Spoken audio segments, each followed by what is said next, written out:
Bon dia, el meu nom és Javier Morales i avui us ensenyaré com funcionen els botons del marge de la PDI. Primer de tot dir que des del moment en què està connectada nosaltres ja podem accedir als diferents arxius que tenim a l'escriptori.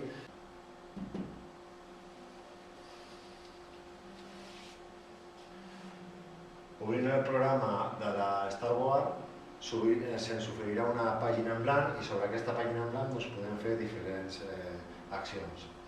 El primer botó que veurem serà el botó que ens permet alternar entre el mode tàctil i el mode llapis. Si aquest botó està accionat, si veieu desapareix de la barra d'estat, desapareix la icona de la mà, per tant jo ara podria marcar sobre la pissarra, però com veieu el llapis no pinta. Què és el que hem de fer per fer que el llapis pinti? Doncs tornar a marcar, si veieu ara a la barra d'estat apareix el símbol que diu que està en mode tàctil i per tant puc escriure.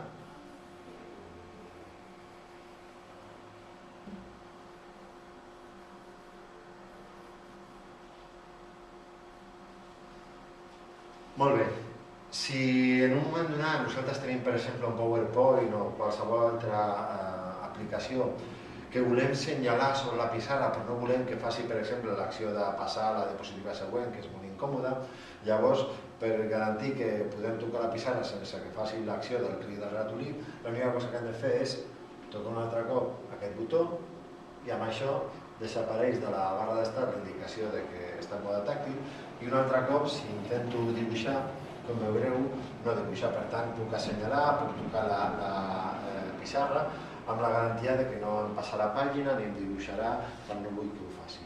Si un altre cop vull escriure, l'única cosa que he de fer és tornar a fer clic al botó tàctil llapis i llavors funcionarà tant tàctil com amb el llapis. Quan aquest botó està accionat de forma que només funciona amb el llapis, només amb el llapis que aporta l'equipament de la pissarra podem aconseguir fer dibuixos. És a dir, que pot funcionar amb el llapis i amb la mà o només amb el llapis. Bé, el següent botó que hem de mirar és el botó dret del ratolí. És aquest botó que veieu aquí. Llavors, quan fem clic sobre aquest botó, el que obtinc és que a la propera vegada que faci clic sobre la pissarra, la funció que obtindré és la que em donaria el botó dret del ratolí, per exemple. Fixeu-vos, nosaltres anem a l'escriptori i aquí a l'escriptori imaginem-nos que aquest document no el vull obrir, sinó que vull obrir les diferents propietats que m'ofereix el botó dret.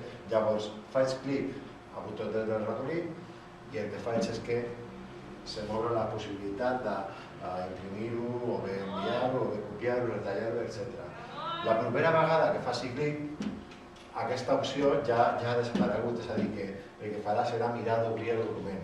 És a dir, aquest botó només funciona el proper cop que faig clic sobre la pissarra. Els següents cops ja funciona el que seria el botó esquerre del ratolí.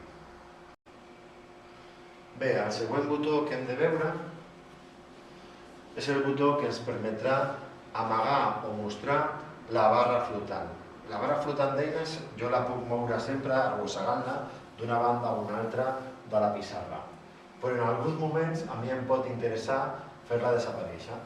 Llavors, si vull, per exemple, tenir més espai per dibuixar i vull fer desaparèixer aquesta barra, l'única cosa que he de fer és fer clic a aquest botó. Com veieu, la barra desapareix. Si torno a fer clic, la barra tornarà a aparèixer. El segon botó que hem de veure és el botó que ens permetrà afegir una pàgina al final del nostre document. Si us fixeu a la barra d'estat, podeu veure que aquesta és la diapositiva 4 de 26. Si ara jo faig clic a aquest botó, podeu veure que aquesta és la diapositiva 27 de 27, és a dir, que m'ha afegit aquesta diapositiva en blanc al final del document per a que jo pugui escriure o el que calgui. Bé, tornem on érem.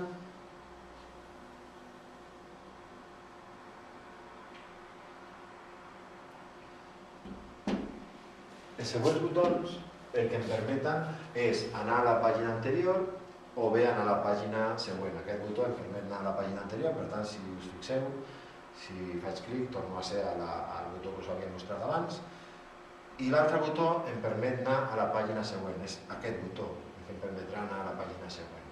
De fet, fem clic per anar al següent botó que us vull mostrar. El següent botó és aquest i ens permet mostrar o no la barra de temes, el menú de temes.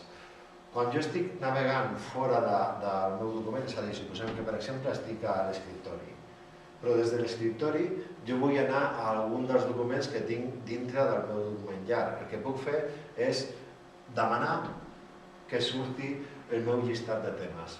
Així veiem que jo ara mateix al meu llistat de temes jo estic a l'escriptori, però si vull puc tornar a la pissarra, que és el document on estava abans, o puc anar a qualsevol d'aquests altres documents que tinc dintre del meu menú de temes. Anem, per exemple, a la pissarra, tornem a la pissarra, i com veieu tornem a estar on érem. Ara, si vull amagar el llistat de temes, l'única cosa que he de fer és tornar a fer clic sobre aquest botó. El següent botó que voldria que veiéssiu és aquest botó, que és el que em permet navegar a l'escriptori o tornar al meu document. Per exemple, ara mateix, si fem clic, sortiré del meu document llarg i seré a l'escriptori. Si torno a fer clic, un altre cop tornaré al meu document. El següent botó que hem de veure és els botons dels llapisos de colors. Jo puc fer clic en un d'aquests botons i llavors podré escriure en diferents colors. Per exemple, puc escriure en negre o també puc escriure en vermell. També tenim preseleccionat el color blau i el color verd. A part dels llapisos de colors, tenim un altre llapis molt especial que és el rotulador fluorescent. Aquest botó el que ens permet és agafar un text i marcar-ho amb rotulador fluorescent. Per exemple, jo puc tenir una paraula escrita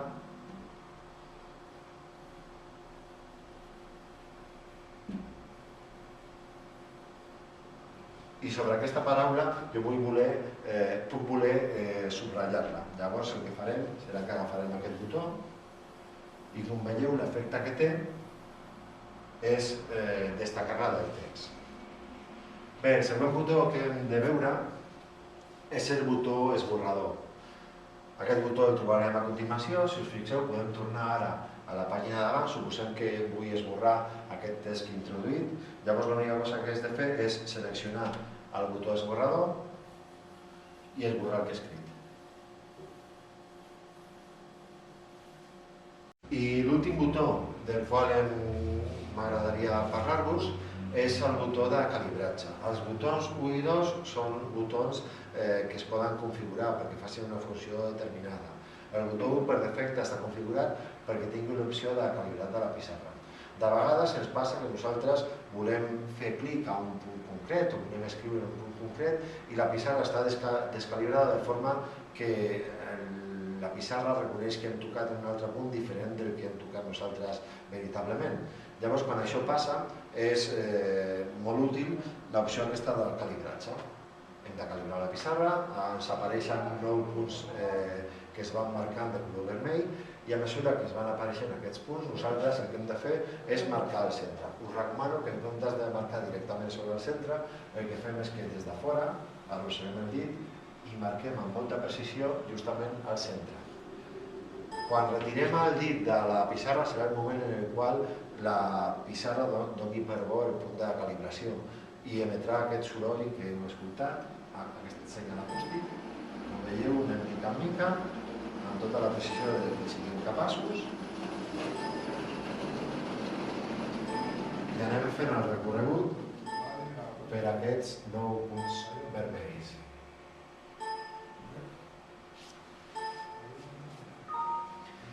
Si la calibració ha estat correcta, sortirà un missatge emergent que ens ho dirà, prenem d'acord i llavors veurem que un altre cop la pissarra justament està marcant el punt on nosaltres li diem.